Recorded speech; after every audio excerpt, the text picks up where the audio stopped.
हुकूमत खालिस बेईमानी का काम कर रही है।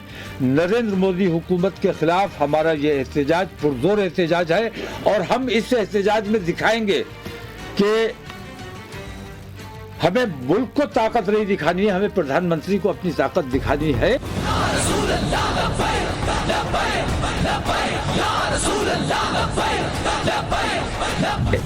हमारे सब्र का जो इम्तिहान लिया गया है, अगर हम सड़कों पे निकलते हैं तो अगर कहीं माहौल खराब होता है तो उसकी जवाबदेही, उसकी जिम्मेदारी हम पर नहीं होगी, उसकी जिम्मेदारी हुकूमत पर होगी। राष्ट्र तो किसी के बाप की ताकत नहीं है कि बना सके। 100 कुत्ते मिलके शेर का शिकार मत करो, आओ आमने सामने मुकाबला हो। ख्वाहिश है आमने सामने के मुकाबले की, मकसद है मुस्लिमों का हुजूम इकट्ठा करना, टारगेट है मोदी सरकार के सामने शक्ति प्रदर्शन करना, प्लान है बरेली टू दिल्ली तक तिरंगा मार्च निकालना। और संदेश शायद यही है, मेरे महबूब कयामत होगी, आज रुस्वा तेरी गलियों में मोहब्बत होगी। खून के आंसू से उनका खून पी के रह जाते हैं, क्योंकि हम अपने मुल्क में अमन और माइल चाहते हैं, लेकिन अब हमारे सब्र का पैमाना टूट चुका। यह है इत्तेहाद मित्तल काउंसिल के प्रमुख मौलाना तौकीर रजा खां, जो अपने भड़काऊ बयानों के लिए भी जाने जाते हैं।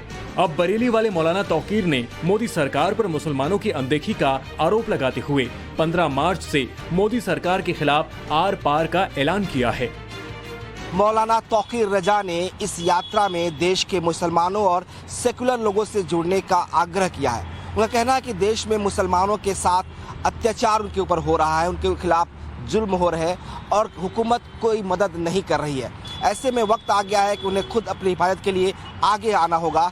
देश के मुसलमानों के मस्जिदों को बचाने के लिए, मोहल्लों को बचाने के लिए और अपने जान माल की रक्षा के लिए उन्हें इस यात्रा से जुड़ना चाहिए। हालांकि बीजेपी कहती है कि जिस तरह से देश के मुसलमान प्रधानमंत्री मोदी से जुड़ रहे हैं, ऐसे में इस तरह के नेताओं की, इस तरह के मौलवियों की दुकानें जो है वो बंद हो रही हैं और ये बौखलाहट है कि इस तरह की यात्रा की घोषणा करते हैं, कंट्रोवर्शियल बयान देते हैं। हालांकि इस यात्रा का कोई मकसद साफ है, ऐसा नहीं कहा जा सकता। बीजेपी सवाल उठाती है कि क्या इस यात्रा के जरिए वो भारत को तोड़ने की बात करेंगे। मुसलमानों को फ्रंट फुट पर रखकर मोदी पर अटैक का जो प्लान मौलाना तौकीर रजा ने तैयार किया है, पहले उसे समझिए। आगे फिर मौलाना की इस प्लान की इनसाइड स्टोरी भी आपको समझाएंगे। तौकीर रजा ने ऐलान किया है कि 15 मार्च से तिरंगा यात्रा निकाली जाएगी। बरेली से रवाना होकर यह यात्रा दिल्ली पहुंचेगी। 17 मार्च को मुरादाबाद में नमाज अदायगी होगी। 21 मार्च को राष्ट्रपति को ज्ञापन दिया जाएगा। इसके लिए देश भर के मुसलमानों को शामिल होने का न्योता दिया गया है। साथ ही ये सरकार को हिदायत भी दी गई है कि 15 मार्च के दौरान 7 दिनों तक जहां नमाज का वक्त होगा वहीं नमाज अदायगी की जाएगी, फिर चाहे वो सड़क हो या फिर कोई स्थान। अपने अपने इलाकों से निकलकर दिल्ली पहुंचेंगे। 15 तारीख से इंशाल्लाह हमारा इरादा है कि बरेली से तिरंगा यात्रा की शक्ल में पैदल मार्च दिल्ली तक किया जाएगा और राष्ट्रपति को ज्ञापन दिया जाएगा। और रास्ते में जहां जहां नमाज का वक्त होगा ये भी बताना बहुत जरूरी है, क्योंकि आजकल कहीं कोई नमाज पढ़ लेता है, उसके खिलाफ कार्रवाई कर दी जाती है। जो कार्रवाई करनी है अभी कर दो, क्योंकि जब हम सड़क पे होंगे फिर हम तुम्हारी बात मानेंगे नहीं। लाठी चलाओ या गोली चलाओ, हम मानने को तैयार नहीं होंगे। यूं तो तौकीर रजा ने अपने प्रदर्शन को तिरंगा यात्रा का नाम दिया है। वो खुले तौर पर प्रधानमंत्री को अपनी ताकत दिखाने की चुनौती भी दे रहे हैं। ऐसे में सवाल यही है, क्या तौकीर रजा का ये तिरंगा यात्रा प्लान पाकिस्तान से प्रेरित है? जिस तरह पाकिस्तान में सरकारों के खिलाफ दबाव बनाने के लिए मजहबी संगठन लॉन्ग मार्च निकालते हैं, क्या तौकीर रजा भी वैसे ही कोशिश नहीं कर रहे? क्योंकि भड़काऊ भाषा और धमकी भरे बयान ठीक वैसे ही हैं जैसे इस वक्त पाकिस्तान में दिए जा रहे हैं। प्रदर्शन के दौरान अगर कुछ हुआ तो उसकी जिम्मेदारी से वैसे ही पल्ला झाड़ा जा रहा है जैसे पाकिस्तान में तहरीक लब्बैक करता है। गुलाम भी गए थे, है मशके सुखन जारी और चक्की की मशक्कत भी एक तुरफा तमाशा है, हसरत की तबीयत भी, जो चाहो सितम कर लो और भी खुल खेलो, पर हमसे कसम ले लो कि हो जो शिकायत भी, इसलिए कि शाहों के तकब्बुर से भी दब कर न रहा मैं, आखिर किस बारगाहे खास का गदा हूं मैं। खालिस बेईमानी का काम कर रही है। नरेंद्र मोदी हुकूमत के खिलाफ हमारा ये एहतजाज पुरजोर एहतजाज है और हम इस एहतजाज में दिखाएंगे कि हमें मुल्क को ताकत नहीं दिखानी है, हमें प्रधानमंत्री को अपनी ताकत दिखानी है कि हमारे सब्र का जो इम्तिहान लिया गया है, अगर हम सड़कों पे निकलते हैं तो अगर कहीं माहौल खराब होता है तो उसकी जवाबदेही, उसकी जिम्मेदारी हम पर नहीं होगी, उसकी जिम्मेदारी हुकूमत पर होगी। सवाल यही है कि जिस तरह पाकिस्तान में पहले इमरान सरकार पर लॉन्ग मार्च के जरिए दबाव बनाया गया, सरकार को झुकाया गया और अब शहबाज सरकार पर प्रेशर बनाकर घुटनों पर लाया जा रहा है, क्या ठीक वैसे ही ख्वाब मौलाना तौकीर रजा की आंखों में पल रहे हैं? क्या मुसलमानों का हुजूम इकट्ठा करके उसे तिरंगा यात्रा का नाम देकर बरेली से दिल्ली तक करीब 300 किलोमीटर का एक लॉन्ग मार्च करके मोदी सरकार पर प्रेशर बनाने की कोशिश की जा रही है? 28 फरवरी की ये तस्वीर पाकिस्तान की है, जहां तहरीक लब्बैक ने शहबाज शरीफ के खिलाफ महंगाई को लेकर सड़कों पर प्रदर्शन किया था। इसमें बड़ी संख्या में मौलाना साद के मुस्लिम समर्थक सड़कों पर उतरे थे और हंगामा किया था। पाकिस्तान में ठीक इसी तरह का हंगामा साल 2019 में भी हुआ था, जब मौलाना फजलुर रहमान ने इस्लामाबाद तक लॉन्ग मार्च निकाला था और इमरान सरकार को झुकने पर मजबूर कर दिया था। बाद में हुकूमत को झुकाने के लिए ठीक उसी तरह का मार्च इमरान खान ने भी किया था, जिसमें उन पर जानलेवा हमला भी हुआ था। कहने का मतलब यह है कि पाकिस्तान का इतिहास गवाह है कि हाल ही में लॉन्ग मार्च का चलन बढ़ा है। मौलानाओं के लॉन्ग मार्च सरकारों को हिलाने में कामयाब रहे हैं। इसलिए सवाल उठाया जा रहा है कि मौलाना तौकीर रजा का भी प्लान वही तो नहीं?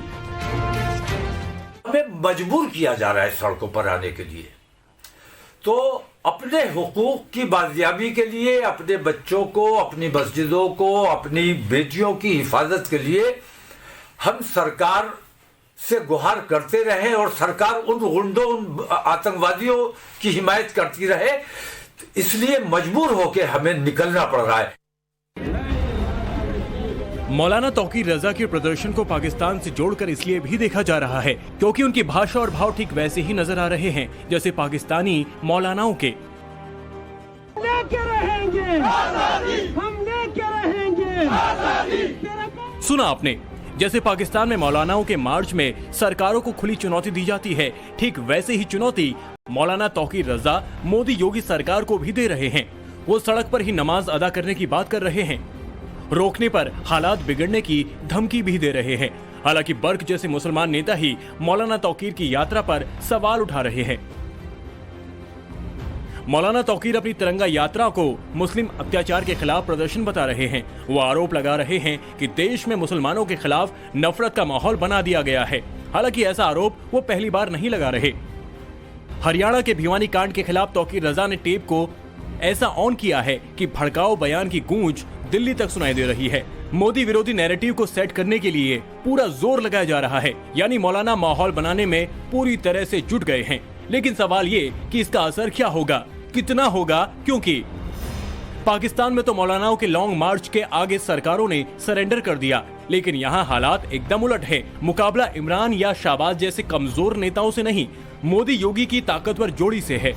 तमाम सारी बातें करते हैं, हर उलेमा अब अपनी कौम का नेता बनना चाहता। इस तरह की यात्राएं केवल प्रोपोगंडा यात्राएं हैं, मुझे लगता नहीं है कहीं से कहीं तक चलेंगी। जिस तरह की वो भाषा का प्रयोग करते हैं कि हम सड़क जाम कर देंगे, सड़क पर नमाज अदा करेंगे, हम किसी से डरेंगे नहीं, हम दिल्ली कूच कर देंगे, इस तरह की बातें केवल और केवल मीडिया में अच्छी लगती है। मुझे लगता है इसका जमीनी हकीकत से कोई लेना देना नहीं। मौलाना तौकीर रजा की तिरंगा यात्रा का एक सियासी पहलू भी है। तौकीर रजा की तकरीरों के स्क्रिप्ट पर गौर करें तो इसमें दो शब्द ऐसे हैं जिनका सबसे ज्यादा इस्तेमाल हुआ है, एक है मोदी और दूसरा मुसलमान। तो सवाल यही है कि क्या तौकीर रजा अपने इस दांव से मुसलमानों का रहनुमा बनना चाहते हैं? क्या मोदी को पसमानदा मुसलमानों की करीबी से वो घबरा गए हैं? क्या तिरंगा यात्रा 2024 के चुनाव से पहले मुसलमानों को मोदी से दूर करने की एक कोशिश भर है?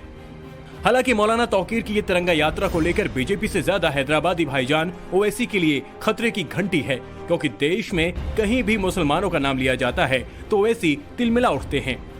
ओवैसी अपनी पार्टी को हैदराबाद की चौहद्दी से निकालकर राष्ट्रीय पार्टी बनाना चाहते हैं।